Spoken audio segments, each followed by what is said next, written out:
السلام علیکم دوستو، سعودی عرب کے شہر قصیم کی شرعی عدالت نے اپنی تاریخ میں ایک ایسا عجیب و غریب مقدمہ دیکھا جو قصیم کیا بلکہ پوری مملکت سعودی عرب میں نہ ہی پہلے کبھی دیکھا یا سنا گیا تھا۔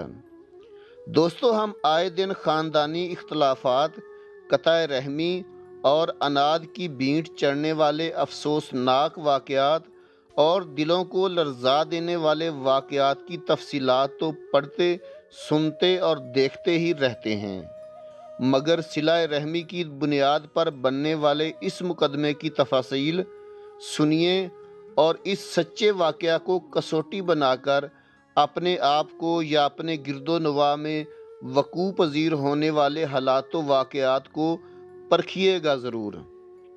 پیارے دوستو، اس شخص کا نام حیزان الفہیدی الحربی ہے۔ یہ بریدہ سے 90 کلومیٹر کے فاصلے پر واقع ایک گاؤں اسیاح کا رہنے والا ہے۔ قصیم کی شرعی عدالت میں فیصلہ جیسے ہی اس کے خلاف ہوا تو اس نے خود تو رو رو کر اپنی داڑھی کو آنسوؤں سے تربتر کیا ہی، مگر اس کو دیکھنے والے لوگ بھی رو پڑے۔ آخر کس بات پہ یہ شخص روتا اور غش کھا رہا تھا؟ کیا اولاد کی بے رخی تھی، خاندانی زمین سے بے دخلی تھی، یا اس کی بیوی نے اس پر خلا کا دعویٰ کیا تھا؟ نہیں، ایسا کچھ بھی نہیں ہوا تھا۔ تو پھر آخر کس بات کا رونا تھا؟ دوستو، یہ قصہ تصوراتی قصہ نہیں بلکہ سچا اور حقیقت پر مبنی واقعہ ہے، جس کی تفاصیل سعودی عرب کے ایک بڑے اخبار الریاض کے سرورق پر چھپیں۔ مملکت کی کئی بڑی مساجد کے منابر سے علماء کرام نے اپنے خطابات میں اس واقعہ کا ذکر کیا۔ سینکڑوں عربی ویب سائٹ اور فورمز پر لوگوں کی آنکھیں کھولنے والے اس واقعے کی تلخیص آپ کے لیے حاضر ہے۔ حیزان اپنی ماں کا بڑا بیٹا ہے۔ اکیلا ہونے کی وجہ سے سارا وقت اپنی ماں کی خدمت اور نگہداشت پر صرف کرتا تھا۔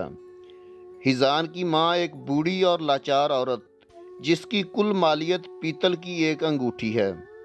انگوٹھی کو اگر بیچا جائے تو کوئی 1 ریال بھی دینے پر آمادہ نہ ہو۔ سب کچھ ٹھیک چل رہا تھا کہ ایک دن دوسرے شہر سے حیزان کے چھوٹے بھائی نے آ کر مطالبہ کر ڈالا کہ میں ماں کو ساتھ لے جانا چاہتا ہوں تاکہ وہ شہر میں میرے خاندان کے ساتھ رہ سکے۔ حیزان کو اپنے چھوٹے بھائی کا اس طرح آ کر ماں کو شہر لے جانے کا ارادہ بالکل پسند نہ آیا۔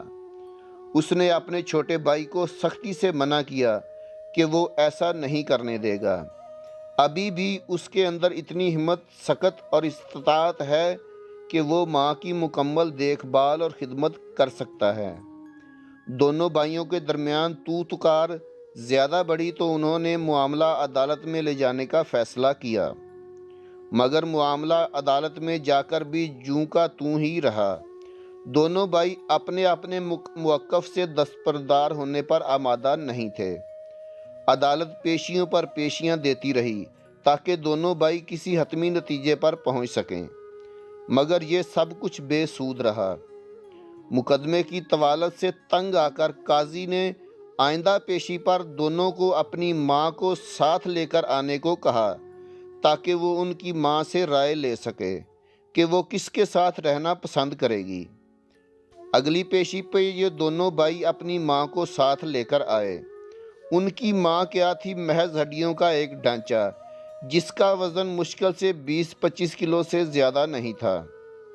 قاضی نے ماں سے پوچھا کہ کیا وہ جانتی ہے کہ اس کے دونوں بیٹوں کے درمیان اس کی خدمت اور نگہداشت کے لیے تنازعہ چل رہا ہے۔